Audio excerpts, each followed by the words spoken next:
Harry Potter and the Order of Phoenix, Chapter 29, Part 1, Careers Advice. Easter holiday start ஆயிருமா இவங்க எல்லாரும் common ரூமில் உட்காந்துட்டு இருப்பாங்க. அப்போ ஹெர்மாயினி ஹாரி கிட்ட கேட்டுட்ருக்கோம், எதுக்காக உனக்கு இனிமேல் அக்ளுமென்சி லெசன்ஸ்லாம் கிடையாது அப்படின்னு. அது நல்லா புருவத்தை சுருக்கி வச்சுட்டு கேட்டுட்ருக்கோம். நான் தான் சொன்னேன்ல, நான் பேசிக்ஸ் கற்றுக்கிட்டேன்னு ஸ்னேப் நினைக்கிறாரு, அதனால இனிமேல் நானே பார்த்துப்பேன்னு அவர் நினைக்கிறாரு அப்படின்னு ஹாரி முணுமுணுத்துட்ருப்பானா. அப்போ உனக்கு அந்த மாதிரி கனவுலாம் வரது ஸ்டாப் ஆயிடுச்சா என்ன அப்படின்னு ஹெர்மாயினி சந்தேகமாக கேட்குமா. ஆமாம் அப்படின்னு ஹாரி ஹெர்மாயினியோட கண்ணை பார்க்காமே சொல்லிகிட்ருப்பான். ஆனாலும் உன்னால் கம்ப்ளீட்டாக மைண்டை கண்ட்ரோல் பண்ண முடியும்னு தெரிகிற வரைக்கும் ஸ்னேப் அந்த லெசன்ஸை ஸ்டாப் பண்ணக்கூடாது ஹாரி. ஐ திங்க் நீ திரும்ப அவர்கிட்டக்க போய் உனக்கு லெசன்ஸ் சொல்லிக் கொடுக்க சொல்லு அப்படின்னு ஹெர்மாயினி சொல்லிட்டு இருக்குமா. பட் ஹாரி அதுக்குள்ளே நோ அப்படின்னு ஃபோர்ஸ்ஃபுல்லாக சொல்லிடுவான். தயவு செஞ்சு ஹெர்மாயினி இதை ஸ்டாப் பண்ணுறியா அப்படின்னு அவன் கேட்டுட்ருப்பானா. தென் ஹெர்மாயினி எப்பவும் போல் ஈஸ்டர் ஹாலிடே ஸ்டார்ட் ஆனாலே இவங்க 3 பேத்துக்குமே எக்ஸாம்ஸ்க்கான ரிவிஷன் டைம் டேபிள்ஸை ப்ரிப்பேர் பண்ணும்ல, அதை பண்ண ஆரம்பிச்சிடுமா. அதனால் அது அமைதியாகவே உட்காந்து பண்ணிகிட்ருக்கோம். ஹாரியும் ரானும் ரொம்ப நிம்மதின்ற மாதிரி நினப்பானுங்க. ஏன்னா இது ரிவிஷன் டைம் டேபிள்ஸ் பண்ணால் தான் இது அமைதியாக இருக்கும், நம்ம கூட சண்டை போடாமல் நம்மளை திட்டாமல் அப்படின்னு. அவுல் எக்ஸாம் வர்றதுக்கு இன்னும் 6 வீக்ஸ் தான் இருக்குன்னு ரான் அந்த டைம் டேபிளை பார்க்கும்போது ரொம்பவே ஷாக் ஆயிடுவான். ஹாரி அப்படியே சும்மாவே பிளாங்காக அந்த காமன் ரூமில் இருக்க அந்த ஆப்போசிட்டில் இருக்க வாழவே பார்த்துட்டு உட்காந்துருப்பானா. ஏன்னா அவனுக்கு தாட் ஃபுல்லுமே அங்கே ஸ்னேப்போட ஆஃபீஸில் நடந்தது தான் மைண்டுக்குள்ளே ஓடிட்டுருக்குமா. அவன் அப்படியே பிளாங்காகவே உட்காந்துட்ருப்பானா. என்னாச்சு ஹாரி அப்படின்னு ஹெர்மாயினி திரும்பி கேட்குமா. என்னது ஒன்றும் இல்லை அப்படின்னு அவன் சொல்லிவிட்டு டிஃபென்சிவ் மேஜிக்கல் தியரி புக் இருக்கும்ல, அதை எடுத்து ரீட் பண்ணுற மாதிரி சும்மா செஞ்சிட்ருப்பான். நான் ஷோவை பார்த்தேன், அவள் பார்க்கவே ரொம்ப மோசமாக இருந்தா, அவங்க 2 பேத்துக்கும் எது சண்டையான்னு அப்படின்னு ஹெர்மாயினி ஹாரி கிட்டே கேட்குமா. என்னது ஆமாம் அப்படின்னு ஹாரி சொல்லுவானா. என்னாச்சு அப்படின்னு ஹெர்மாயினி கேட்கும். அவளோட ஃப்ரெண்டு மரியேட்டா வச்சு தான் அப்படின்னு ஹாரி சொல்லுவானா. நான் உன்னை இந்த விஷயத்தில் எதுவுமே சொல்ல மாட்டேன் அப்படின்னு ரானும் பயங்கர கோவமாக சொல்லிவிட்டு அவனோட டைம் டேபிள் எடுத்து ஓரமாக வச்சுட்டு மெரியேட்டா எஜ்கோமை பற்றி பயங்கரமாக திட்ட ஆரம்பிச்சிருவானா. ஹாரிக்கு அது ரொம்பவே யூஸ்ஃபுல்லாக இருந்தது. ஏன்னா அவன் ஃபுல்லாக அந்த பொண்ணை பற்றி திட்டிக்கிட்டே இருப்பானா. அதனால் ஹாரிக்கு சும்மா முகத்தை உருன்னு வச்சுட்டு ஆமாம் ஆமான்னு சொன்னால் மட்டும் போதும்ல. பிகாஸ் அவனுக்கு மைண்டு ஃபுல்லாக வேறு இடத்துல இருந்தது. ஃபுல் அண்ட் ஃபுல் அங்கே ஸ்னேப்போட ஆஃபீஸில் அந்த பென்சிவில் பார்த்த விஷயம் தான் அவனோட மைண்டுக்குள்ளே ஓடிட்டு இருந்ததா. அதனால் அதை பற்றியே தான் அவன் யோசிச்சுட்டு இருப்பான். அவனுக்கு உள்ளுக்குள்ளே இருந்து அந்த மெமரி அவன் அப்படியே கடிச்சு சாப்பிட்டுட்டு இருக்கிற மாதிரி இருந்தது கொஞ்சம் கொஞ்சமாக. அவன் இவ்வளோ நாளாக அவனோட பேரண்ட்ஸ் எவ்வளோ ஒரு ஒண்டர்ஃபுல்லானவங்க, எவ்வளோ ஒரு நல்லவங்க, அந்த மாதிரி தான் அவன் நினச்சிட்டு இருந்தானா. அதனால ஸ்னேப் தொடர்ந்து ஹாரியை பார்க்கும் போதெல்லாம் ஹாரியோட அப்பாவை பற்றி தப்பாக அக்யூஸ் பண்ணும் போதெல்லாம் அவனுக்கு சரியாக கோவம் வரும். ஏன்னா அவன் கம்ப்ளீட்டாக அவங்க அப்பா ரொம்ப ரொம்ப நல்லவர், அந்த மாதிரி தானே அவன் நினச்சி வச்சுருப்பான். பிகாஸ் ஹேக்ரிட் அப்புறம் சீரியஸ் இவங்க எல்லாரும் ஹாரியோட அப்பா எவ்வளோ நல்லவருன்னு ஹாரி கிட்டக்க அடிக்கடி சொல்லிகிட்டே இருந்திருக்காங்க. ஆனால் இப்போ அவனோட மண்டைக்குள்ளே இருந்த ஒரு வாய்ஸ் பேசிகிட்ருக்கோம். அதான் பார்த்தேல, சீரியஸே அப்படி தான் பண்ணிக்கிட்டு இருந்தார், எவ்வளோ மோசமாக நடந்துக்கிட்டார் ஸ்னேப் கிட்ட அப்படின்னு அவனோட இன்னொன்று ஒரு வாய்ஸ் பேசிகிட்ருக்கோம். அண்ட் இதுக்கு முன்னாடி ப்ரொஃபஸர் மெகானகல் அவங்க அப்பாவை பற்றியும் சீரியஸ் பற்றியும் பேசுகிறதையும் கேட்டிருக்கான். அவங்க என்ன சொல்லியிருப்பாங்கன்னா, ஃப்ரெட்டும் ஜார்ஜும் அப்படியே இந்த சீரியஸ் மாதிரியும் ஜேம்ஸ் மாதிரியும் இருக்காங்க அப்படின்ற மாதிரி, சேட்டை பண்ணுறதுல அவ்வளோ சேட்டை பண்ணிகிட்ருக்காங்க அப்படின்ற மாதிரி அவங்க பேசியிருக்காங்களா. ஆனால் ஃப்ரெட்டும் ஜார்ஜும் இந்த மாதிரி ஒரு பையனை போட்டு பயங்கரமாக புள்ளி பண்ணி அவனை தலைகீழாக தொங்க விட்டு எல்லாரும் முன்னாடியும் அசிங்கப்படுத்துறதெல்லாம் பண்ணவே மாட்டானுங்க. அஃப்கோர்ஸ் தேவையில்லாமல் அவனுங்களுக்கு சுத்தமாக யாரையாவது ஒருத்தவனை பிடிக்கலனா வேணால் அவனுங்க அப்படி பண்ணுவானுங்க. லைக் மேல்ஃபாய் அந்த மாதிரி ஒரு ஆளாக இருந்தால் பண்ணுவாங்க அப்படின்ற மாதிரி ஹாரி யோசிச்சுட்டு இருப்பானா. ஆனால் அவனுக்கு என்ன தோணுன்னா, ஒருவேளை ஸ்னேப் ஏதாவது பண்ணியிருப்பாரோ, அதனால தான் நம்மளோட அப்பாவும் சீரியஸும் இந்த மாதிரி அவர்கிட்ட நடந்துக்கிட்டாங்களோ அப்படின்ற மாதிரி அவனுக்கு தோணுமா. பட் அங்கே என்ன நடந்துச்சுன்றதை ஹாரி கிளியராக பார்த்துருப்பான். பிகாஸ் அவங்க அம்மா கூட கேட்பாங்க, லில்லி கூட கேட்பாங்க, அவன் உனக்கு என்ன பண்ணான்னு நீ அவனை போட்டு இப்படி பண்ணிட்டு இருக்க அப்படின்னு ஜேம்ஸை பார்த்து அவங்க கத்துவாங்களே. அப்போ ஜேம்ஸ் என்ன சொல்வார்னா, அவன் ஜஸ்ட்டு சும்மா இங்கே இருக்கிறதே எனக்கு பிடிக்கல, அவனை பார்த்தாலே எனக்கு பிடிக்கல, அதனால நான் என்ன வேணால் பண்ணுவேன் அப்படின்ற மாதிரி தான் அவர் சொல்லுவார். அண்டு இதெல்லாம் ஜேம்ஸ் எதுக்காக ஸ்டார்ட் பண்ணார்னா, அந்த மெமரியில் சீரியஸ் எனக்கு போர் அடிக்குதுன்னு சொன்னனால சும்மா இருந்த ஸ்னேப்பை போட்டு அவர் இந்த மாதிரி புள்ளி பண்ணிட்டு இருந்தார். ஸோ இதெல்லாம் ஹாரி யோசிச்சு பார்த்துட்டு இருப்பானா. அண்டு கிரிமால்டு பிளேஸில் லூப்பின் சொன்னதும் இப்போ அவனுக்கு ஞாபகம் வரும். என்னென்னா, டம்பிள்டோர் ப்ரீஃபெக்டாக போட்டதுக்கு ரீசனே அவரோட க்ளோஸ் ஃப்ரெண்டாக இருக்கிற இந்த ஜேம்ஸ் சீரியஸ்லாம் கொஞ்சம் கண்ட்ரோல் ஆவாங்க, இவனால தான் கண்ட்ரோல் பண்ண முடியும் அப்படின்றதுக்காக தான் லூப்பினவே அவர் ப்ரீஃபெக்டாக போட்டிருக்காரு.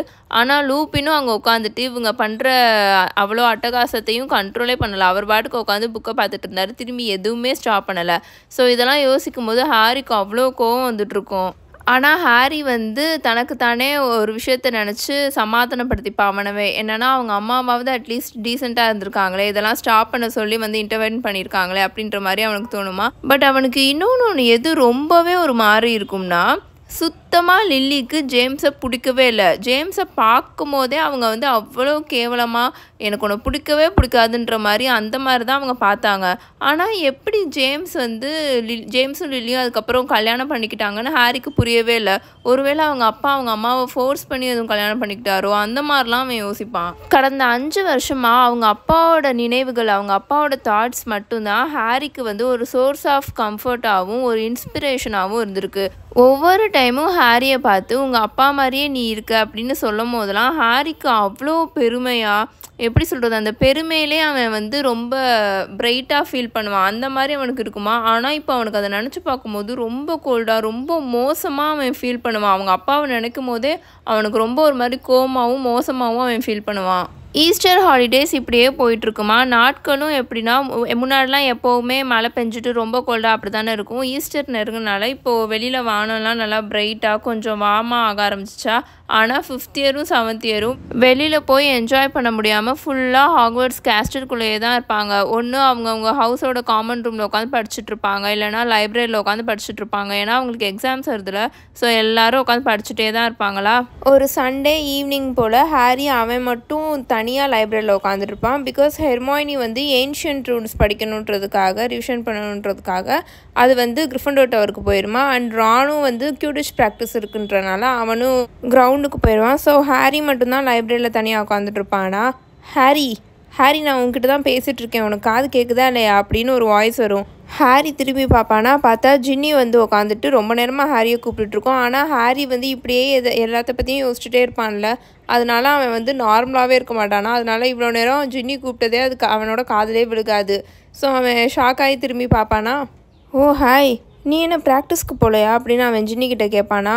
முடிஞ்சு ரான் ஜாக் ஸ்லோப்பரை ஹாஸ்பிட்டல் விங்க்கு கூட்டிகிட்டு போயிருக்கான் அப்படின்னு ஜின்னி சொல்லுமா. ஏன் என்னாச்சு அப்படின்னு ஹாரி கேட்பான். வெல், எங்களுக்கே தெரில, அவனோட ஓன் பேட்டை வச்சு அவன் தலையிலே அடிச்சுட்டு கீழே விழுந்துட்டான் அப்படின்னு ஜின்னி சொல்லுமா. ஜாக் ஸ்லோப்பர்ன்ற பையன் கிரிஃபண்டோர் க்யூடிச் டீமில் வந்து பீட்டராக இருப்பான். ஸோ அவனோட பேட்டை வச்சு அவனே தலையில் அடிச்சுட்டு கீழே விழுந்துட்டான்ற மாதிரி ஜின்னி சொல்லுமா. எனிவே இந்த பேக்கேஜ் இப்போ தான் வந்துச்சு, அம்பிரிட்ஜோட நியூ ஸ்க்ரீனிங் ப்ராசஸ் எல்லாம் தாண்டி வந்திருக்கு அப்படின்னு ஜின்னி ஒரு பேக்கேஜை எடுத்து ஹாரி கிட்ட காமிக்குமா. அந்த பேக்கேஜை வந்து ப்ரௌன் கலர் பேப்பர்னால் ரேப் பண்ணியிருப்பாங்க. அந்த பேக்கேஜை பார்க்கும்போதே நல்லா தெரியும். அந்த பேக்கேஜை ஓப்பன் பண்ணிவிட்டு சும்மா கேர்லெஸ்ஸாக கடமைக்கேன்னு திரும்ப ரீரேப் பண்ணியிருக்க மாதிரி இருக்கும். அண்ட் அதில் வந்து ரெட் கலர் இங்கில் ஏதோ எழுதின நோட் ஒன்று இருக்குமா. அதை அவன் ரீட் பண்ணுவான். அதில் என்ன இருக்கும்னா, inspected and passed by the Hogwarts high inquisitor அப்படின்னு எழுதியிருக்கும். அம்மா அனுப்பிச்சி விட்ட ஈஸ்டர் எக்ஸ், இந்தா இதில் உனக்கும் ஒன்று இருக்குது அப்படின்னு சொல்லிட்டு ஹாரியோட ஈஸ்டர் எக் எடுத்து அதை ஹாரிக்கிட்ட கொடுக்குமா. அதை மாலி ஆண்டி அழகாக ஹாரிக்காக டெக்கரேட் பண்ணியிருப்பாங்க. எப்படின்னா குட்டி குட்டி ஸ்னிச்சாக இருக்கும்ல, ஸ்னிச்சஸ், அதை வச்சு அவங்க வந்து அவனோட ஈஸ்டர் எக்கை டெக்கரேட் பண்ணியிருப்பாங்க. ஹாரி அதை ரொம்ப சோகமாக பார்த்துட்ருப்பானா. ஹாரி நீ ஓகேவா இருக்கியா அப்படின்னு ஜின்னி குவைட்டாக கேட்குமா. நான் ஓகே தான் அப்படின்னு ஹாரி போய் சொல்லுவான். இல்லை, நீ 2-3 நாளாகவே சரியா இல்லை, நீ வேணும்னா சோக்கிட்ட பேசிப்பாரு ஹாரி, அப்போது உனக்கு கொஞ்சம் ஓகேவா அப்படின்னு ஜின்னி சொல்லிகிட்ருக்குமா. இப்போ நான் சோக்கிட்ட பேசணும்னு யோசிக்கல ஜின்னி அப்படின்னு ஹாரி சொல்வானா. அப்போ வேறு யார்கிட்ட பேசணும் அப்படின்னு ஜின்னி கேட்குமா. நான் அப்படின்னு சொல்லிட்டு ஹாரி சுற்றி பார்ப்பான், யாராவது பின்னாடி எதுவும் சுற்றி இருக்காங்களான்னு. மேடம் பின்ஸ் வந்து ஹேனா அபவுட் அங்கே ரொம்ப ஒரு மாதிரி ஸ்ட்ரெஸ் ஆகி நின்றுட்டுருக்குமா. அதுக்கு வேகமாக ஏதோ ஒரு புக்கை தேடி கொடுத்துட்ருப்பாங்க. அதாவது லைப்ரரியன் இருக்காங்களா மேடம் பின்ஸ், ஸோ அவங்க பிஸியாக இருப்பாங்களா. தென் அமைதியாக ஹாரி ஜின்னிக்கிட்ட சொல்லுவான், எனக்கு இப்போ சீரியஸ் கிட்ட பேசணும்னு தோணுது அப்படின்னு அவன் வாய்க்குள்ளேயே முணுமுணுப்பானா. அவனுக்கு ரொம்ப ஒரு மாதிரி இருக்குமா. ஸோ அவனோட ஈஸ்டர் எக் இருக்குல்ல, அதை உடச்சி அதுக்குள்ளே இருக்கிற சாக்லேட்லாம் எடுத்து சாப்பிட்டுட்ருப்பானா. வெல் அப்படின்னு ஜின்னியும் இப்போ ஸ்லோவாக பேச ஆரம்பிக்கும். அதுவும் அதோட ஈஸ்டர் எக் எடுத்து சாப்பிட்டுட்ருக்குமா.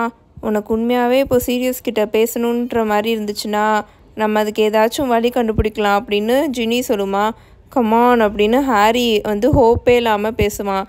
அம்பிரிட்ஜ் இவ்வளோ இது பண்ணிகிட்ருக்கும் போது, அதுவும் அவங்க நம்மளோட மெயில்ஸ் எல்லாம் வேறு ரீட் பண்ணிகிட்ருக்காங்க, ஸோ எப்படி அவர்கிட்ட பேச முடியும் அப்படின்னு ஹாரி கேட்பானா.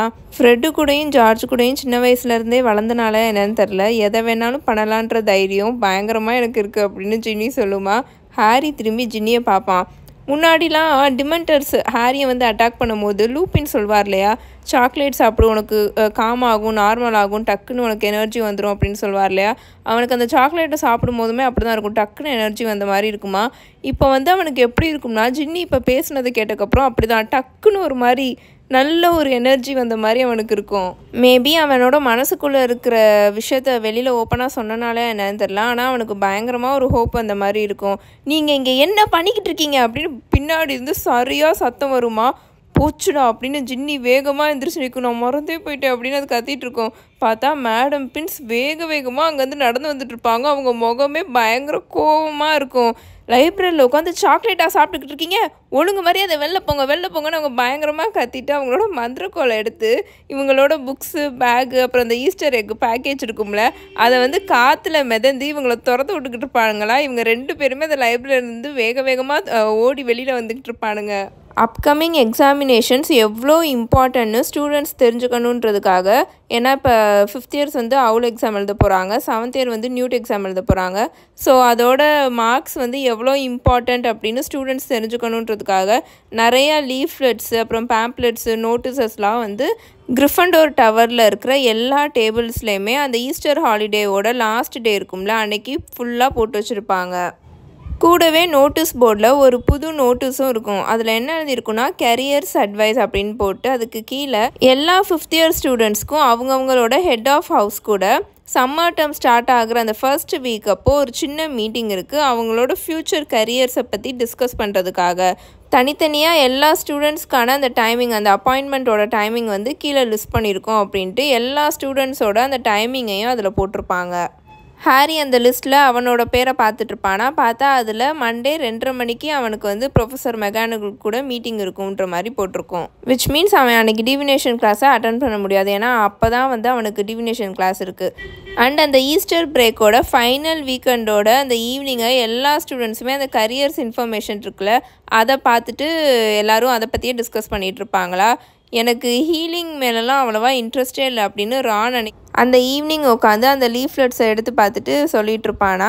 லீஃப்லெட்ஸ்னால் நான் என்ன சொல்கிறேன்னு உங்களுக்கு தெரியும்னு நினைக்கிறேன். இப்போ நம்ம ரோட்லலாம் நடந்து போயிட்டுருக்கும் போது ஏதாவது ஒரு கடை, பெரிய பெரிய கடை, அப்புறம் இந்த மொபைல் ஷாப் அங்கே இருந்துலாம் வந்து சும்மா ஒரு நோட்டீஸ் மாதிரி கொடுத்துட்ருப்பாங்களே. நம்ம சும்மா ரோட்டில் நடந்து போகும்போது அங்கங்கே நின்று ஒரு பேப்பர் மாதிரி எல்லாருக்கிட்டையும் கொடுத்துட்ருப்பாங்களே விளம்பரப்படுத்துறதுக்காக. ஸோ அதுக்கு பேர் தான் லீஃப்லெட்ஸ். அந்த துண்டு சீட்டு காகிதம் அப்படின்ற மாதிரி சொல்லுவாங்களே, ஸோ அதுக்கு பேர் தான் லீஃப்லெட்ஸ். அங்கே வந்து கிரிஃபண்டோர் டவரில் ஃபுல்லாக எல்லா டேபிள்லேயுமே இந்த மாதிரி நிறையா லீஃப்லெட்ஸ் போட்டு வச்சுருந்தாங்க. பிகாஸ் இந்த 5th இயர் பசங்க எல்லாம் அவுல் எக்ஸாம் எழுத போகிறாங்க, 7th இயர் எல்லாம் நியூட் எழுத போகிறாங்க. அண்ட் உங்களுக்கு நான் அந்த புக்கோட ஸ்டார்டிங்லேயே சொல்லியிருப்பேன், அண்ட் காப்லெட் ஆஃப் ஃபயர்லேயுமே நான் சொல்லியிருப்பேன்னு நினைக்கிறேன். ஆர்டர் ஆஃப் ஃபீனிக்ஸில் நம்ம வந்து இந்த பசங்கள்லாம் இங்கே ஸ்கூல் முடிச்சுட்டு என்ன மாதிரி வேலைக்கு போகிறதுக்கு நிறையா சான்ஸ் இருக்குது, என்னென்ன சான்சஸ் இருக்குன்றத நம்ம ஆர்டர் ஆஃப் ஃபீனிக்ஸில் பார்க்கலான்ற மாதிரி நான் உங்கள்கிட்ட சொன்னேன் இல்லையா. அது வந்து இந்த சாப்டரில் தான் வரும். ஸோ ரான் வந்து அதில் இருக்கிற அந்த ஒரு துண்டு சீட்டை எடுத்து பார்த்துட்ருப்பானா. அதில் வந்து சென்ட் மங்கோஸோட எம்பலம் இருக்கும். விச் மீன்ஸ் ஒரு மந்திரக்கோளும் ஒரு எலும்பையும் கிராஸ் பண்ணி வச்சுருப்பாங்க. அதுதான் சென்ட் மங்கோஸோட எம்பலம். ஸோ அதை எடுத்து அவன் பார்த்துட்டு தான் சொல்லிகிட்டு இருப்பான், எனக்கு இந்த மாதிரி ஹீலிங்லலாம் அவ்வளோவா இன்ட்ரெஸ்ட் இல்லை. அது மட்டும் இல்லாமல் நியூட் எக்ஸாமில் potions, herbology, transfiguration, charms, defence against the dark arts இது எல்லாத்துலேயுமே அட்லீஸ்ட் ஈயாவது எடுக்கணுமா, இதெல்லாம் ஓவரால் அப்படின்னு ரான் அதை பார்த்துட்டு சொல்லிட்டு இருப்பான். ஏன்னா அதில் எல்லா இன்ஃபர்மேஷனுமே போட்டிருப்பாங்க அந்த எல்லா லீஃப்லெட்லேயுமே.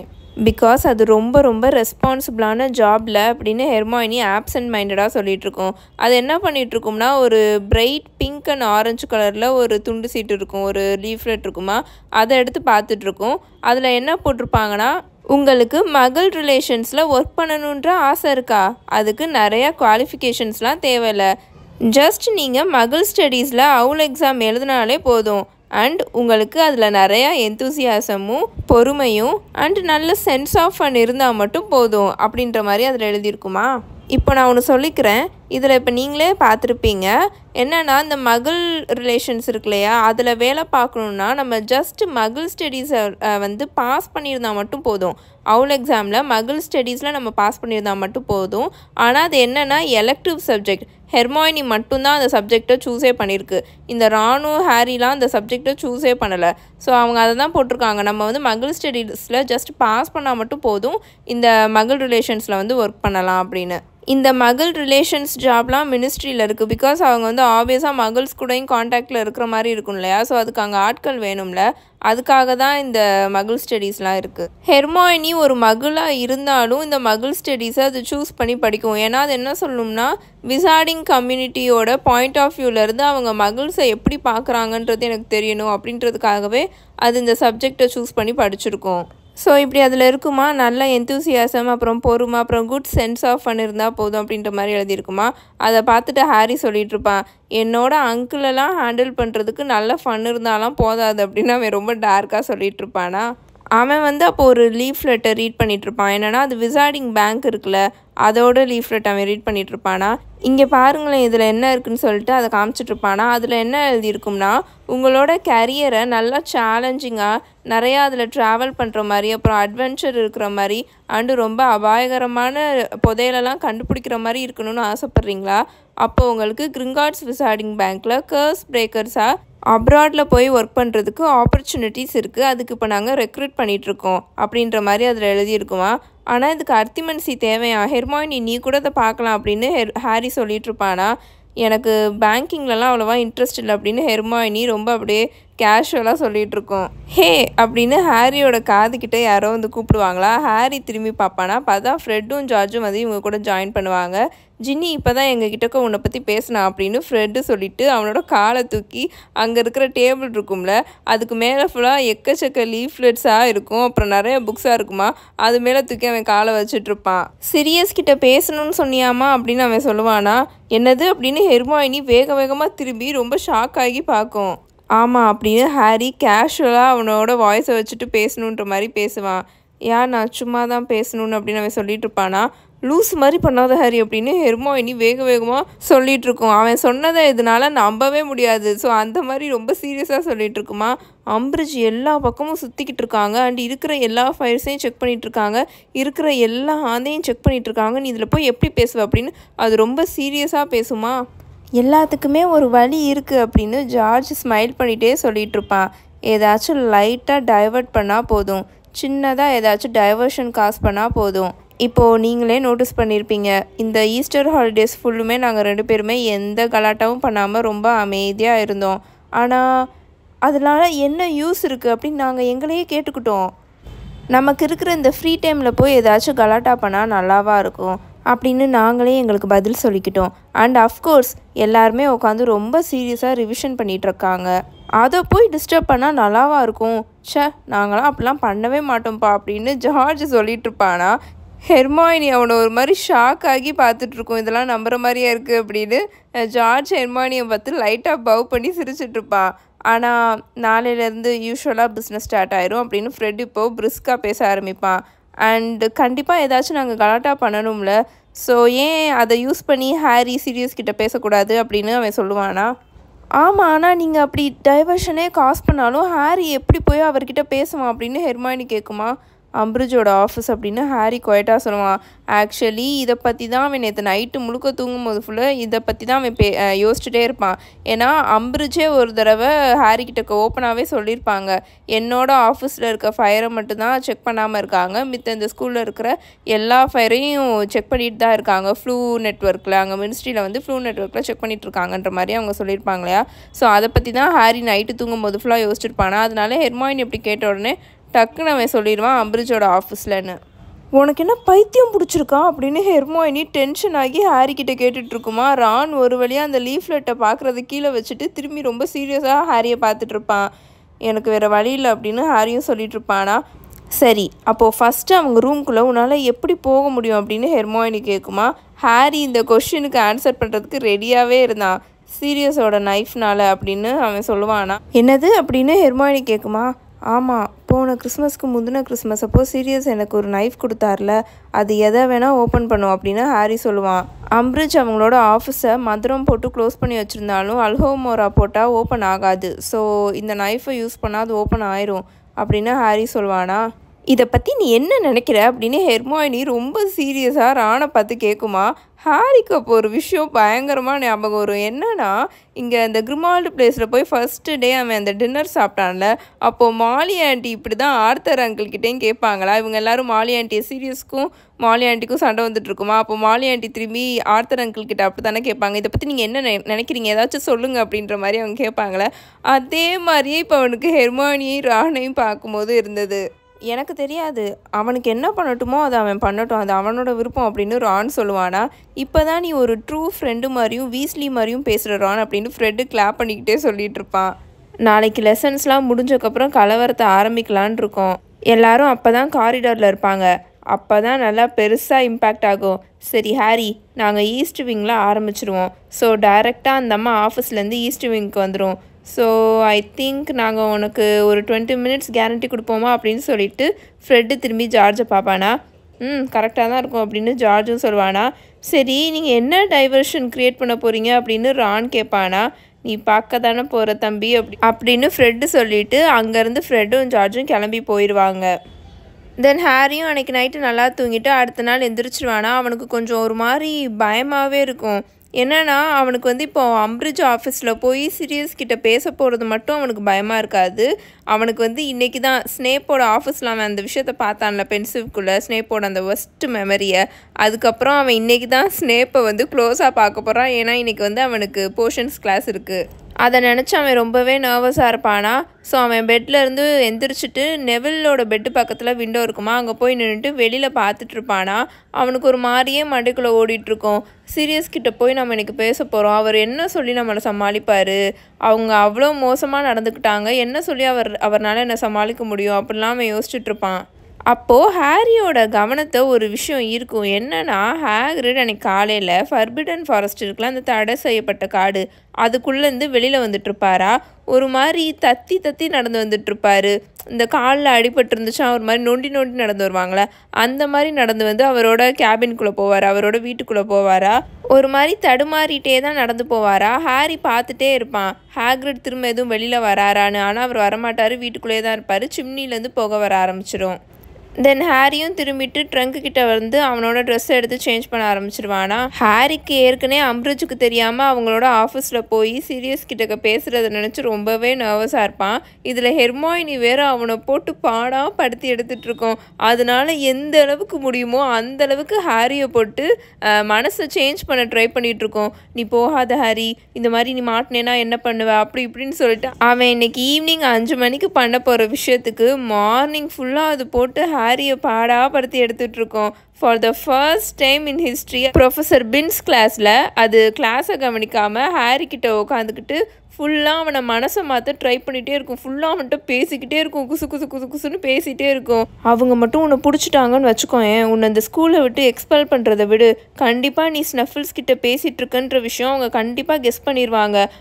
தென் அவங்க உன்னை வெரிட்டாசிரத்தை ஃபோர்ஸ் பண்ணி குடிக்க வச்சு உன்னோட வாயிலேருந்து உண்மையை கறக்க ட்ரை பண்ணுவாங்க ஹாரி அப்படின்னு போட்டு அவனை டார்ச்சர் பண்ணிகிட்டு இருக்கோம். விச் மீன்ஸ் ஸ்னெஃபில்ஸ்னால் சீரியஸ் கிட்ட தான் நீ பேச போகிறன்றதை அவங்க கண்டுபிடிச்சிருவாங்க. ஏன்னா இவனுங்க வந்து எல்லோரும் சுற்றி இருக்கும்போது சீரியஸ்ன்ற பேரை மென்ஷன் பண்ண மாட்டானுங்களே, ஸ்னெஃபில்ஸ்ன்னு தானே சொல்லுவாங்க. ஸோ அதை ஹெர்மாயினி சொல்லிகிட்டு இருக்குமா. அண்ட் வெரிட்டாசிரம் இருக்குல்ல, அதாவது அதை ட்ரிங்கை குடித்தோம்னா நம்ம உண்மை எல்லாத்தையுமே வெளியில் உளறிடுவோம், அதை ஃபோர்ஸ் பண்ணி உன்னை குடிக்க வச்சு எல்லாத்தையும் தெரிஞ்சுப்பாங்க அப்படின்னு சொல்லிட்டு அவனை போட்டு ரொம்ப பயமுறுத்திட்டு இருக்கோம். ஹெர்மாயினி, தயவு செஞ்சு ஹாரியை போட்டு உயிரை வாங்குறத ஸ்டாப் பண்ணிவிட்டு பின்ஸ் நடத்துகிறத ஒழுங்காக கவனிக்கிறியா, இல்லாட்டி நான் தான் என்னோட நோட்ஸ் எழுதுகிற மாதிரி இருக்கும் அப்படின்னு அவன் சொல்லிட்டு இருப்பானா. ஒரு சேஞ்சுக்கு நீயே நோட்ஸ் எடுத்து தொலையேன், ஒன்றும் செத்துற மாட்டேன் அப்படின்னு ஹெர்மாயினி கோவமாக சொல்லிட்டு இருக்கோம். தென் போர்ஷன் கிளாஸ் அட்டன் பண்ணுறதுக்கு அவங்க டஞ்சன்ஸ்க்கு நடந்து போயிட்டுருப்பாங்களா. ஹாரியும் ரானும் ஹெர்மாயினி கிட்ட பேசவே மாட்டானுங்க. அதை வந்து ஹெர்மாயினி நல்லா அட்வான்டேஜாக எடுத்துக்கிட்டு விடாமல் அவனுங்களை போட்டு பயமுறுத்திட்டே இருக்கும், மனசை மாற்ற ரொம்ப ட்ரை பண்ணிகிட்டு இருக்குமா. அங்கே கிளாஸ்குள்ளே நுழைஞ்சக்கப்புறமும் விடாமல் அது குசு குசு குசு குசு குசு குசுன்னு இப்படியே பேசிகிட்டு இருக்குமா.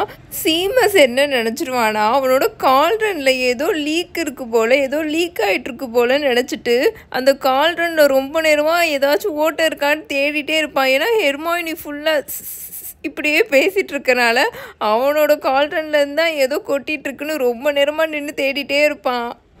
ஸ்னேப் என்ன பண்ணிகிட்ருப்பார்னா, ஹாரி வந்து என் கண்ணுக்கு இன்விசிபிள், அவன் இந்த கிளாஸில் இல்லவே இல்லைன்ற மாதிரி அவர் ஒரு ஆக்ட் பண்ணிகிட்ருப்பார். ஆனால் அது வந்து அஃப்கோர்ஸ் ஒரு நல்ல டாக்டிக் தான். அங்கிள் வெர்னனும் ஹாரி கிட்டக்க இதே டாக்டிக்கை அடிக்கடி அவரும் யூஸ் பண்ணியிருக்காரு. பட் ஹாரிக்கு இது ரொம்பவே நிம்மதியாக இருந்தது. பிகாஸ் ஸ்னேப் எப்போ பார்த்தாலும் இந்த போர்ஷன் கிளாஸில் வந்து உட்காந்தா ஹாரியை பார்த்து ஏதாச்சும் அவனை திட்டிகிட்டு இருக்குது, அவனை மட்டமாக பேசுகிறது, அவனை பார்த்து ஒரு மாதிரி நக்கலாக சிரிச்சிட்டு போகிறது, இந்த மாதிரியே தானே பண்ணிகிட்ருப்பாரு. ஆனால் ஹாரி கிளாஸில் இருக்கிற மாதிரியே அவர் காமிச்சிக்காதனால ஹாரிக்கு ரொம்பவே நிம்மதியாக இருந்ததா. அதனால் அதிசயமாக அவன் போர்ஷன் கிளாஸில் இன்றைக்கி ஒரு போர்ஷனை ஒழுங்காக வேறு பண்ணுவான். இவங்க எல்லாரையுமே இன்விகரேஷன் ட்ராட் அப்படின்னு சொல்லிட்டு ஒரு போர்ஷனை ரெடி பண்ண சொல்லியிருப்பாரா. அதை வந்து அவன் ஈஸியாக ரொம்ப கம்ஃபர்டபுளாக நின்று பண்ணியே முடிச்சிடுவான். இல்லைனா ஸ்னேப் மட்டும் முன்னாடி மாதிரி இவனை போட்டு டார்ச்சர் பண்ணிக்கிட்டு அந்த பக்கம் நடக்கும்போது இந்த பக்கம் நடக்கும்போது அவனை ஏதாவது திட்டிகிட்டே இருப்பார்ல, அதில் வந்து அவனால் எதுவுமே பண்ண முடியாது. இன்றைக்கி அவர் இப்படி பிஹேவ் பண்ணிகிட்டு இருந்தனால அவனுக்கு ரொம்பவே நிம்மதியாக இருந்ததா. ஒரு வழியாக அந்த லெசன் முடிஞ்சுட்டு அவங்க எல்லாருமே போய் அந்த போர்ஷனை போய் அவர்கிட்ட சப்மிட் பண்ணணும்ல, அப்போ தானே அவர் மார்க் போடுவார். ஸோ இவன் வந்து அவனோட ஃப்ளாஸ்கில் அந்த போர்ஷனை ஊற்றி கார்க்கு போட்டு ஸ்னேப்போட டெஸ்கில் போய் வைக்க போவானா. அட்லீஸ்ட் இதுலையாவது நமக்கு ஃபார் த ஃபர்ஸ்ட் டைம் கிடைக்க போகுது, கிரேட் கிடைக்க போகுது அப்படின்னு நினச்சிட்டு தான் போய் வைப்பான். அந்த சாம்பிள் போர்ஷன் அங்கே வச்சுட்டு அவன் திரும்புவானா. பார்த்தா பின்னாடி ஏதோ டொம்முன்னு உடையிற மாதிரி இருக்குமா. மால்ஃபாய் விழுந்து விழுந்து சிரிச்சிட்ருப்பான். ஹாரி திரும்பி பார்ப்பான். பார்த்தா அவன் போய் வச்சுருப்பான்ல அந்த சாம்பிள் போர்ஷனு, அந்த ஃப்ளாஸ்க் டொம்முன்னு ஃப்ளோரில் கீழே விழுந்து உடஞ்சிருமா. ஸ்னேப் அதை ரொம்ப சந்தோஷமாகவும் நிம்மதியாகவும் பார்த்துட்ருப்பாரு. ஊப்ஸ், திரும்பவும் 0வா பாட்டர் அப்படின்னு அவர் ரொம்ப சாஃப்டாக வேற சொல்லுவாரா. ஹாரிக்கு செம்ம கடுப்பு வந்துட்டுருக்கான். அவன் வேகமாக அவனோட கால்ட்ரன் கிட்ட நடந்து வருவானா. ஏன்னா அந்த கால்ட்ரனில் ஃபுல்லாக இன்னும் அவன் செஞ்ச போர்ஷன் இருக்குல்ல, அதை எடுத்துகிட்டு போய் திரும்ப சாம்பிள் போர்ஷன் அங்கே போய் வச்சு திரும்ப நான் வாங்காமல் விடமாட்டேன் அப்படின்னு சொல்லிட்டு வருவானா. ஆனால் அங்கே போய் பார்த்தா கால்ட்ரனுக்குள்ளே இருந்த எதையுமே காணோம். ஐம் ரியலி சாரி ஹாரி அப்படின்னு ஹெர்மைனி ஹாரி கிட்டக்க கெஞ்சிட்டு இருக்கோம். நீ எல்லாத்தையும் ஃபினிஷ் பண்ணிட்டேன்னு நினச்சி நான் எல்லாத்தையுமே கிளியர் பண்ணிட்டேன் அப்படின்னு அது சொல்லிகிட்டு இருக்குமா. ஹாரினால் என்ன பேசுனே தெரில, அவனுக்கு அவ்வளோ கடுப்பு வந்துட்டுருக்கும். ஆனால் வேறு வழியே இல்லையா, பெல் அடிச்சிடும். அவன் திரும்பி கூட பார்க்காம வேக வேகமாக அங்கேருந்து கிளம்பி வந்துடுவானா. நேராக இப்போ அவன் வந்து கிரேட் ஹாலுக்கு போய் லஞ்ச் சாப்பிட போயிடுவாங்களா. இவன் வந்து என்ன பண்ணிடுவான், நெவிலுக்கும் சீமஸ்க்கும் நடுவில் போய் உட்காந்துருவான். பிகாஸ் அவன் மட்டும் ஹெர்மைனி பக்கத்தில் உட்காந்தானா கண்டிப்பாக அது திரும்பவும் ஸ்டார்ட் பண்ணிடும்னு சொல்லிட்டு அவன் வேக வேகமாக போய் நெவில் அண்ட் சீமஸ்க்கு நடுவில் போய் உட்காந்துருவான்.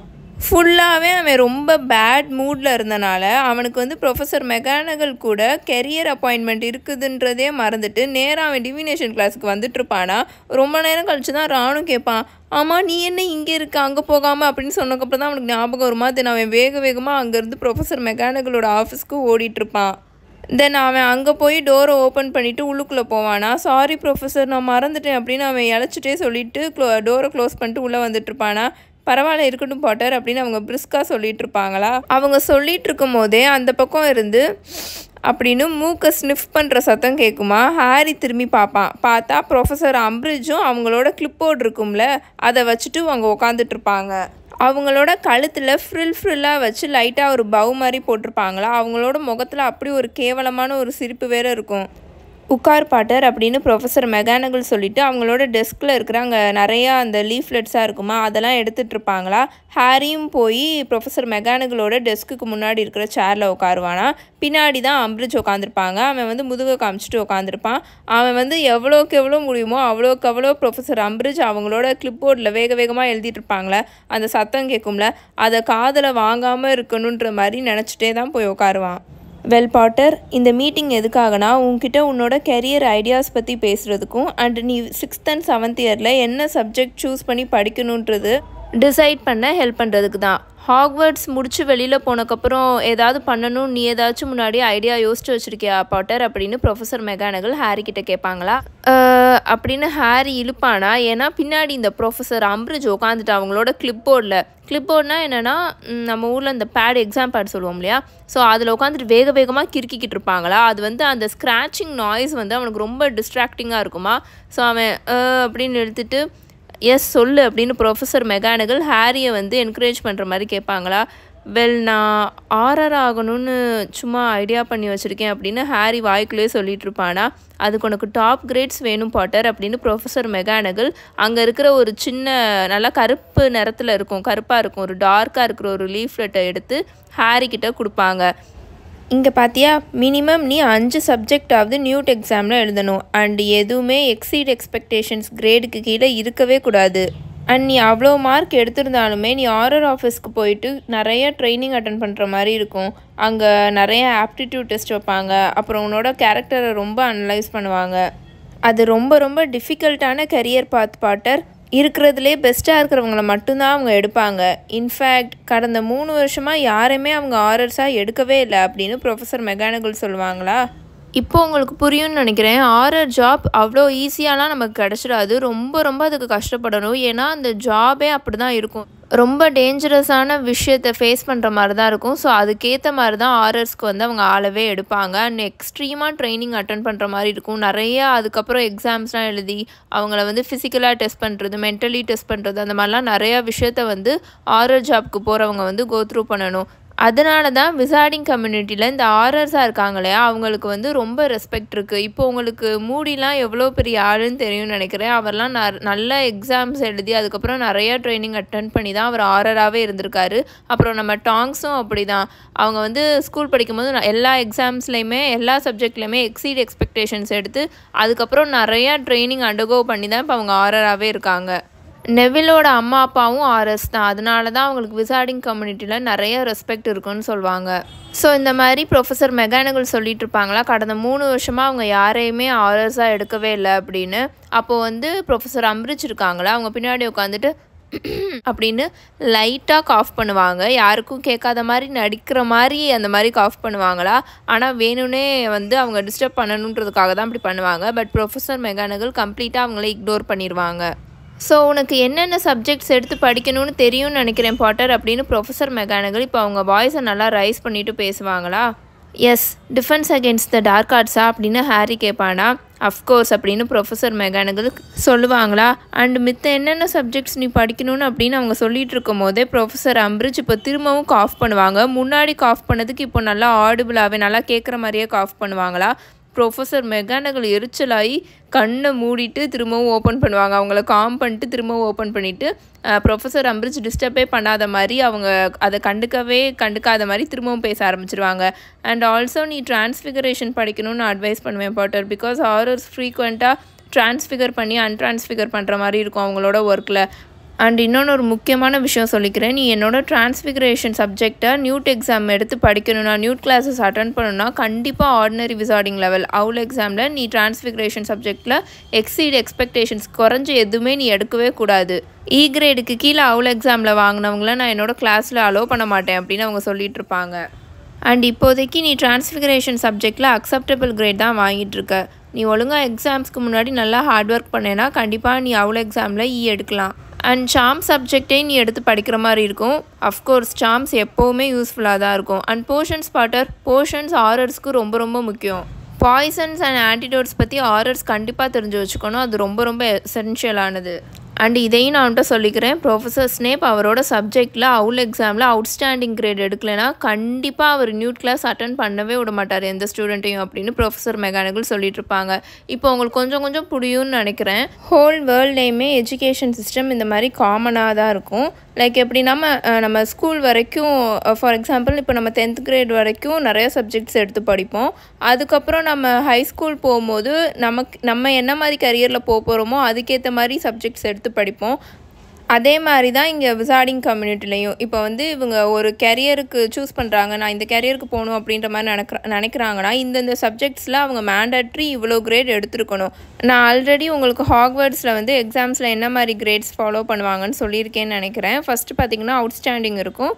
செகண்ட் வந்து எக்ஸீட்ஸ் எக்ஸ்பெக்டேஷன் ஓ கிரேடு, அடுத்து இ கிரேடு, அடுத்து அக்செப்டபிள் ஏ கிரேட் இருக்கும். அதுக்கடுத்து இந்த ஃபெயிலிங் கிரேட்ஸ்லாம் பார்த்திங்கன்னா புவர் அது வந்து பி கிரேடு, அதுக்கடுத்து ட்ரெட்ஃபுல் டி கிரேடு, அதுக்கடுத்து ட்ரோல் டி கிரேடு. இப்போது ஹாக்வர்ட்ஸில் இருக்க எல்லா டீச்சர்ஸுமே அவங்களோட ஸ்டூடெண்ட்ஸை நியூட் லெவலுக்கு எடுக்கிறதுக்காக, அதாவது 5th இயர் முடிச்சு 6th and 7th இயர் இவங்க போய் அந்த சப்ஜெக்ட்ஸை படிக்கணும்னா, இப்போ ப்ரொஃபஸர் மெக்கானிக்கல் சொன்னாங்களே நீ நியூட் லெவலில் என்னோட சப்ஜெக்டை வந்து படிக்கணும்னா நீ அவுல் எக்ஸாமில் வந்து கண்டிப்பாக எக்ஸீட் எக்ஸ்பெக்டேஷன்ஸ்க்கு கீழே வாங்கவே கூடாது அப்படின்ற மாதிரி அவங்க சொல்லுவாங்க. அப்படின்னா தான் நான் ஸ்டூடெண்ட்ஸை வந்து என்னோடய கிளாஸை அட்டன் பண்ண விடுவேன் அப்படின்னு. இப்போது டிரான்ஸ்ஃபிகரேஷனில் ஹாரி அவுல் எக்ஸாமில் இ கிரேட் எடுக்கலைன்னா கண்டிப்பாக ப்ரொஃபஸர் மெக்கானிக்கல் வந்து அவங்களோட சப்ஜெக்டை என்ரோல் பண்ண விட மாட்டாங்க நியூட் லெவலில். அதே மாதிரி தான் ப்ரொஃபஸர் ஸ்னேப்பும் போர்ஷன்ஸில் அவுல் எக்ஸாமில் கண்டிப்பாக அவுட்ஸ்டாண்டிங் எடுத்துருக்கணும், விச் மீன்ஸ் அதுதான் டாப் கிரேட். அது எடுக்கலைன்னா கண்டிப்பாக அவர் என்ரோல் பண்ண விட மாட்டார் நியூட் லெவல் படிக்கிறதுக்கு. இப்போ வந்து உங்களுக்கு இந்த அவுல் எக்ஸாமோட இம்பார்ட்டன்ஸ் தெரியும்னு நினைக்கிறேன். அதனால தான் ஸ்டூடெண்ட்ஸ் எல்லாருமே ரொம்ப ஸ்ட்ரெஸ் ஆகி உட்காந்து படிச்சுட்டே இருப்பாங்க. அதை தான் ஃப்ரெட்டும் ஜார்ஜும் கூட சொல்லுவாங்க, நீங்களாம் மாட்டினீங்க செத்தீங்க அப்படின்ற மாதிரி சொல்லிட்டு இருப்பானுங்களே. பிகாஸ் இது ரொம்ப ரொம்ப இம்பார்ட்டண்ட்டான எக்ஸாம். இவங்க இந்த எக்ஸாமில் ஒழுங்காக மார்க் எடுத்தால் தான் அவங்களால அடுத்த சப்ஜெக்டே சூஸ் பண்ண முடியும். ஏன்னா இப்போ இவங்க எந்த கெரியர் போனாலுமே அதில் மேண்டட்ரி இந்தந்த சப்ஜெக்டில் நீங்கள் இவ்வளோ எடுத்துருக்கணுன்ற வேறு இருக்கா. இவங்க அவுல் எக்ஸாம்லேயே ஒழுங்காக இது பண்ணலைன்னா அவங்களால அடுத்து அவங்களோட 6th இயர் 7th இயரில் அவங்களோட நியூட் லெவலில் அந்த சப்ஜெக்டே அவங்களால எடுக்க முடியாது. ஸோ ஆப்வியஸாக அவங்களால அந்த கேரியரை வந்து சூஸ் பண்ண முடியாது. இப்போ உங்களுக்கு கொஞ்சம் கிளியராக இருக்கும்னு நினைக்கிறேன். ஸோ ப்ரொஃபஸர் மெகானிக்கல் இந்த மாதிரி சொல்லிட்டு இருப்பாங்களா, இந்த மாதிரி ப்ரொஃபஸர் ஸ்னேப் வந்து அவரோட சப்ஜெக்டில் போர்ஷன்ஸில் அவுலில் வந்து அவுட்ஸ்டாண்டிங் எடுக்கலைன்னா கண்டிப்பாக நியூட் லெவல் அட்டன் பண்ண விட மாட்டார் அப்படின்ற மாதிரி அவங்க சொல்லிட்டு இருக்கும்போது ப்ரொஃபஸர் அம்ரிஜ் அப்போது நல்லா அவங்களால முடிஞ்ச அளவுக்கு ரொம்ப சவுண்டாக காஃப் பண்ணுவாங்களா. உங்களுக்கு எதுவும் காஃப் ட்ராப் வேணுமா டொலாரஸ் அப்படின்னு ப்ரொஃபஸர் மெகானிக்கல் எரிச்சலாக ப்ரொஃபஸர் அம்ரிஜை பற்றி கேட்டுட்டு இருப்பாங்களா. Oh no thank you very much அப்படின்னு அம்ரிஜ் ஹாரிக்கு சுத்தமாக பிடிக்காத அந்த ஃபேக் சிரிப்பை வேற போட்டுட்ருப்பாங்களா. நான் ஜஸ்ட் லைட்டாக இன்ட்ரப்ட் பண்ணலான்னு நினைக்கிறேன் மினர்வா, உனக்கு ஓகேவா அப்படின்னு அவங்க கேட்பாங்களா. இல்லைனா மட்டும் நீங்கள் விட்டுருவீங்களா அப்படின்னு ப்ரொஃபஸர் மெகானிக்கல் ஒரு மாதிரி பல்ல கடிச்சிட்டு சொல்லிட்டு இருப்பாங்களா. நான் என்ன யோசிச்சுட்டு இருந்தேன்னா, மிஸ்டர் பாட்டருக்கு ஆரர் ஆகிறதுக்கு என்ன மாதிரி தகுதி இருக்குன்னு எனக்கு புரியவே இல்லை அப்படின்னு ப்ரொஃபஸர் அம்ரிஜ் ரொம்ப ஸ்வீட்டாக சொல்லுவாங்களா. ஓ அப்படியா, ஓகே வெல் பாட்டர் அப்படின்னு professor mechanical professor Umbridge interrupt பண்ணதை கொஞ்சம் கூட காதில் வாங்காமல் திரும்பவும் அவங்க பாட்டுக்கு பேச ஆரம்பிச்சிருவாங்க. நீ உன்னோட இந்த ஆம்பிஷனில் ரொம்ப சீரியஸாக இருந்தேன்னா கண்டிப்பாக உன்னோட டிரான்ஸ்ஃபிகரேஷன் அண்ட் போர்ஷன்ஸில் வந்து நீ ஒழுங்காக ப்ரிப்பேர் பண்ணணும், நிறையா கான்சென்ட்ரேட் பண்ணி ஹார்ட் ஒர்க் பண்ணணும். And professor Flitwick A grade to E gradeக்குள்ளே தான் உனக்கு லாஸ்ட் 2 இயர்ஸாக கொடுத்துருக்காரு. ஸோ உன்னோட சாம் ஒர்க் கொஞ்சம் சாட்டிஸ்ஃபேக்ட்ரியாக தான் இருக்குது. டிஃபென்ஸ் அகெயின்ஸ்ட் த டார்க் ஆர்ட்ஸில் ப்ரொஃபஸர் லூப்பின் இருக்கும்போது நீ உன்னோட பெர்ஃபார்மன்ஸ் ரொம்பவே நல்லா இருந்திருக்கு. உங்களுக்கு உண்மையாகவே காஃப் ட்ராப் தேவையில்லையா டொலாரஸ் அப்படின்னு இப்போ ப்ரொஃபஸர் மெகானிக்கல் சடனாக கேட்பாங்களா. Oh no need Minerva thank you அப்படின்னு ப்ரொஃபஸர் அம்ரிஜ் சொல்லுவாங்களா. ஏன்னா இப்போ அவங்க முன்னாடிக்கு இருமுனதை விட இப்போ நல்லா கத்தி கத்தி காஃப் பண்ணுவாங்களா. இவங்க ப்ரொஃபஸர் மெகானிக்கலை பேச விடாமல் இன்டரப்ட் பண்ணணுன்றதுக்காகவே அந்த மாதிரி கத்தி கத்தி காஃப் பண்ணுவாங்களா. நான் ஜஸ்ட் என்ன கன்சர்னில் இருக்கேன்னா, ஹாரியோட recent defence against the dark arts சப்ஜெக்டில் அவன் அந்த அளவுக்குலாம் ஒழுங்காக பெர்ஃபார்மே பண்ணலை அப்படின்னு சொல்லிட்டு அவங்க வந்து இந்த நோட்ஸ் மாதிரி வச்சு அந்த கிளிப்போர்டு எடுத்துகிட்டு இருப்பாங்களே, அதுக்குள்ளே இருந்து ஒரு ஷீட் ஆஃப் பார்ச்மெண்ட்டை பிங்க் கலர் பார்ச்மெண்ட்டை எடுத்து ப்ரொஃபஸர் மெகானிக்கல் கிட்டக்க அம்ரிஜ் கொடுப்பாங்களா. ப்ரொஃபஸர் மெகானிக்கல் அதை கீழே குனிஞ்சு பார்த்துட்டு அவங்களோட புருவத்தை நல்லா உயர்த்திட்டு அதை பற்றி எந்த கமெண்ட்டுமே சொல்லாமல் அதை ஓரமாக வச்சுருவாங்க. ஸோ நான் ஆல்ரெடி சொல்லிட்டு இருந்த மாதிரி தான் பாட்டர், ஆப்வியஸ்லி நீ ஆர்ஆர் ஆகிறதுக்கு இந்த சப்ஜெக்டில் உனக்கு நல்ல ப்ரொனவுன்ஸ்டு ஆப்டிடியூட் இருக்கிறதா ப்ரொஃபஸர் லூப்பின் நினைக்கிறாரு அப்படின்னு அவர் ப்ரொஃபஸர் மெகானிக்கல் சொல்லிட்டு இருப்பாங்களா. உனக்கு நான் கொடுத்த நோட்டை அண்டர்ஸ்டாண்ட் பண்ண முடியலையா மினர்வா அப்படின்னு ப்ரொஃபஸர் அம்ரிஜ் இப்போ நல்லா ஒரு மாதிரி சத்தமாக கேட்பாங்க. காஃப் பண்ணுறதே மறந்துட்டு இப்போ நல்லா ஓப்பனாகவே இன்டரப்ட் பண்ண ஆரம்பிச்சிடுவாங்க. அஃப்கோர்ஸ் எனக்கு புரிஞ்சுது அப்படின்னு ப்ரொஃபஸர் மெகானிக்கல் நல்லா அவங்க பல்ல கடிச்சிட்டு சொல்லிட்டு இருப்பாங்களா. வெல் தென் அப்போ எனக்கு புரியலை, அப்போது எதுக்காக மிஸ்டர் பாட்டருக்கு ஃபால்ஸ் ஹோப் கொடுத்துட்ருக்கீங்க அப்படின்னு அவங்க கேட்பாங்களா. ஃபால்ஸ் ஹோப்பா அப்படின்னு ப்ரொஃபஸர் மெகானிக்கல் திரும்பவும் ரிப்பீட் பண்ணி ஆனால் ப்ரொஃபஸர் அம்ரிஜை பார்க்காமே பேசிகிட்டு இருப்பாங்க. அவன் இது வரைக்கும் defence against the dark art டெஸ்ட்டில் நிறையா மார்க் தான் அச்சீவ் பண்ணிட்டு வந்துட்டு இருந்திருக்கான் அப்படின்னு அவங்க சொல்லுவாங்களா. Oh I am really sorry Minerva, இப்போவே நான் உங்களை ஸ்டாப் பண்ணிடுறேன். பிகாஸ் என்னோட நோட்டை பார்த்தாலே உங்களுக்கு தெரிஞ்சிருக்கும் இது வரைக்கும் மிஸ்டர் பாட்டர் என்னோட கிளாஸஸில் ரொம்ப புவராக தான் பெர்ஃபார்ம் பண்ணியிருக்கான் அப்படின்னு ப்ரொஃபஸர் அம்ரிஜ் ப்ரொஃபஸர் மெகானிக்கலை பார்த்து சொல்லுவாங்களா. நான் சொல்ல வந்ததை ஒழுங்காக ஓப்பனாகவே உங்ககிட்ட சொல்லியிருக்கணும்னு நினைக்கிறேன் அப்படின்னு இப்போ ப்ரொஃபஸர் மெகானிக்கல் திரும்பி ப்ரொஃபஸர் அம்ரிஜை நல்லா அவங்களோட கண்ணை உத்து பார்த்துட்டே இப்போ பேச ஆரம்பிச்சிருவாங்க. இதுக்கு முன்னாடி ரொம்பவே திறமையான டீச்சர் இந்த சப்ஜெக்டை நடத்தும் போது ஹாரி இந்த டிஃபென்ஸ் அகெயின்ஸ்ட் த டார்க் ஆர்ட்ஸில் நிறையாவே மார்க்ஸ் ஸ்கோர் பண்ணியிருக்கான் அப்படின்னு அவங்க சொல்லுவாங்களா. ப்ரொஃபஸர் அம்ரிஜோட முகத்தில் இருந்த அந்த ஃபேக்கான ஸ்மைல் இப்போ அப்படியே வேனிஷ் ஆயிரும். அவங்க முகத்தில் கோவம் அப்படியே கொதிச்சுட்டு இருக்குமா. வேகமாக அவங்களோட கிளிப்போர்டில் எதையோ வேகமாக கிறுக்கிட்டு இருப்பாங்க. ப்ரொஃபஸர் மெகானிக்கலையும் ஹாரியையும் திரும்பி பார்த்துட்டு எனி கொஷின்ஸ் பாட்டர் அப்படின்னு ப்ரொஃபஸர் மெகானிக்கல் இப்போ ஹாரியை பார்த்து கேட்பாங்களா. ஆமாம், நியூட் எக்ஸாமில் நான் கரெக்டாக மார்க் எடுத்துட்டா என்ன மாதிரி கேரக்டர் அண்ட் ஆப்டிடியூட் டெஸ்ட்லாம் மினிஸ்ட்ரி என்கிட்ட டெஸ்ட் பண்ணுவாங்க அப்படின்னு ஹாரி கேட்பானா. வெல் எக்ஸ்ட்ரீம் ப்ரெஷரில் நீ என்ன மாதிரி ரியாக்ட் பண்ணுறன்ற எபிலிட்டியெல்லாம் அவங்க பார்ப்பாங்க. அண்டு உன்னோட கடமை, உன்னோட டெடிக்கேஷன், அது மட்டும் இல்லாமல் ஆரர் ட்ரைனிங் 3 வருஷம் நடக்கும். அதில் உன்னோட ப்ராக்டிக்கல் டிஃபென்ஸில் இருக்க ஸ்கில்ஸ் எல்லாம் அவங்க பார்ப்பாங்க. விச் மீன்ஸ் நீ ஸ்கூல் முடிச்சு போனக்கப்புறமும் அதிகமாக படிக்கிற மாதிரி தான் இருக்கும். அந்த 3 வருஷம் ஃபுல்லாக எக்ஸ்ட்ரீமாக ட்ரைனிங் இருக்கும். அதனால தான் முன்னாடியே நீ இதுக்கு ப்ரிப்பேர்டாக இருக்கியான்னு அவங்க டெஸ்ட் பண்ணுவாங்க. அது மட்டும் இல்லாமல் அப்படின்னா அம்ரிஜ் இப்போது நல்லா அவங்களோட வாய்ஸை ரைஸ் பண்ணி பேசுவாங்களா. அவங்களோட வாய்ஸே இப்போ ரொம்ப கோல்டாக இருக்கும். மினிஸ்ட்ரி ஆர்ஆர்ஸ்க்கு அப்ளை பண்ணுறவங்களோட ரெக்கார்ட்ஸ் எல்லாம் செக் பண்ணுவாங்க, அவங்களோட கிரிமினல் ரெக்கார்ட்ஸை. அப்படி விச் மீன்ஸ் டம்பிள்டோர் இந்த ஸ்கூலுக்கு திரும்ப வர்றதுக்கு எவ்வளோ சான்ஸ் இருக்கோ அதே மாதிரி சான்ஸ் தான் மிஸ்டர் பாட்டருக்கும் ஆர்ஆர் ஆகிறதுக்கு இருக்குது அப்படின்னு ப்ரொஃபஸர் அம்ரிஜ் சொல்லுவாங்களா. விச் மீன்ஸ் நிறைய சான்ஸ் இருக்குன்னு அர்த்தம் அப்படின்னு ப்ரொஃபஸர் மெகானகல் சொல்லுவாங்க. பாட்டர் கிட்ட கிரிமினல் ரெக்கார்டு இருக்குது அப்படின்னு அம்ரிஜ் நல்லா சத்தமாக பேசுவாங்களா. பாட்டர் மேலே இருந்த எல்லா சார்ஜஸையும் எப்போவோ கிளியர் பண்ணிட்டாங்க அப்படின்னு ப்ரொஃபஸர் மெகானகல் அவங்கள விட இன்னும் நல்லா சத்தமாக பேசுவாங்க. ப்ரொஃபஸர் அம்ரிஜ் இப்போ கோவமாக எந்திரிச்சு நின்றுவாங்களா. ஆனால் இவ்வளோ நேரம் அவங்க உட்காந்துட்டு இருந்ததுக்கும் அவங்க இப்போ எந்திரிச்சு நிற்கிறதுக்கும் எந்த ஒரு டிஃப்ரென்ஸும் இருக்காது. ஏன்னா அவங்க ரொம்ப குட்டையாக இருப்பாங்களே. ஆனால் அவங்க பயங்கர கோவத்தில் இருந்தனால அவங்களோட முகம்லாம் பயங்கர கோவமாக இருக்குமா. அதனால அவங்க பார்க்குறதுக்கு இன்னும் நல்லா ப்ராடாக ஒரு மாதிரி மோசமான கொடூரமான பொம்பளை மாதிரி தெரியுவாங்க. பாட்டருக்கு ஆர்ஆர் ஆகிறதுக்கு ஒரு துளி கூட சான்ஸே இல்லை அப்படின்னு அவங்க கத்துவாங்களா. ப்ரொஃபஸர் மெகானகலும் இப்போ எந்திரிச்சு நின்றுவாங்களா. ஆனால் இப்போ இந்த கேஸில் வேறு மாதிரி இருந்தது. ஏன்னா ப்ரொஃபஸர் மெகானகல் நல்லா ஹைட்டாக இருப்பாங்களே. ஸோ அவங்க எந்திரிச்சு நின்னோடனே நல்லாவே உயரமாக தெரிவாங்க. பாட்டர் அப்படின்னு அவங்க பயங்கரமாக கத்துவாங்க ப்ரொஃபஸர் மெகானகல் ஹாரியை பார்த்து. என் வாழ்க்கையில் நான் பண்ண போகிற கடைசி விஷயமா இது இருந்தாலும் பரவாயில்ல, உன்னை எப்படியாவது நான் அசஸ் பண்ணி உன்னை ஆர்ஆர் ஆக்கியே தருவேன். அதுக்கு நைட்டு ஃபுல்லாக உட்காந்து உனக்கு நான் கோச்சிங் கொடுக்குறதுக்கும் தயார் அப்படின்னு அவங்க சொல்லுவாங்களா.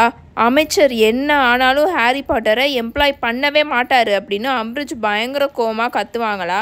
பாட்டர் ஜாயின் பண்ணுற டயத்துலலாம் இப்போ இருக்கிற மினிஸ்டர் இருக்க மாட்டாங்க, அப்போ புது மினிஸ்டர் வந்துடுவாங்க அப்படின்னு ப்ரொஃபஸர் மெகானகல் பயங்கரமாக கத்தி சொல்லுவாங்களா. நினச்சேன் அப்படின்னு ப்ரொஃபஸர் அம்ரிஜ் இப்போ பயங்கர கோவமாக அவங்களோட விரலை ப்ரொஃபஸர் மெகானகலை பார்த்து நீட்டி பயங்கரமாக கத்தி சண்டை போட ஆரம்பிச்சிடுவாங்க. நினச்சேன், எனக்கு தெரியும் அஃப்கோர்ஸ் இதுதானே நீ ஆசைப்படுற மினர்வா மெகானகல். உனக்கு கொர்னேலியஸ் ஃபட்ஜை எப்படியாவது ஆல்பஸ் டம்பிள்டோர் ரீப்ளேஸ் பண்ணணும். அப்போ தானே உன்னால் நான் இப்போ இருக்கிற இடத்துக்கு வர முடியும். Senior under secretary to the minister and இந்த ஸ்கூலோட ஹெட் மிஸ்ட்ரஸா அப்படின்னு அவங்க கத்துவாங்களா. நீங்கள் எதையாவது உளறிட்டே இருங்க அப்படின்னு ப்ரொஃபஸர் மெகானகல் சொல்லிவிட்டு ஹாரியை பார்த்து, பாட்டர் நம்மளோட இந்த கேரியர்ஸ் கன்சல்டேஷன் முடிஞ்சிருச்சு, இப்போ நீங்கள் போகலாம் அப்படின்னு அவங்க சொல்லுவாங்களா. ஹாரி வேகமாக அவனோட பேக் எடுத்து அவனோட ஷோல்டரில் போட்டுட்டு வேகமாக அந்த ரூமை விட்டு ஓடி வெளியில் வந்துடுவான். திரும்பி ப்ரொஃபஸர் அம்ரிஜை பார்க்க கூட மாட்டானா. அந்த காரிடோரில் அவன் ஓடி வந்துட்டு இருக்கும்போது ஃபுல்லாக உள்ளுக்குள்ள அந்த ரூம்லேருந்து ப்ரொஃபஸர் அம்ரிஜும் ப்ரொஃபஸர் மெகானகலும் பயங்கரமாக ஒருத்தர் கிட்டக்க சண்டை போட்டு கத்திக்கிற சவுண்டு அந்த காரிடோர் ஃபுல்லும் கேட்டுட்ருக்கோம். இதோட சாப்டர் 29 பார்ட் 1 முடிச்சுக்கலாம். உங்கள் எல்லாரையும் நான் பார்ட் 2ல் மீட் பண்ணுறேன். Until then bye bye. Tales by mini.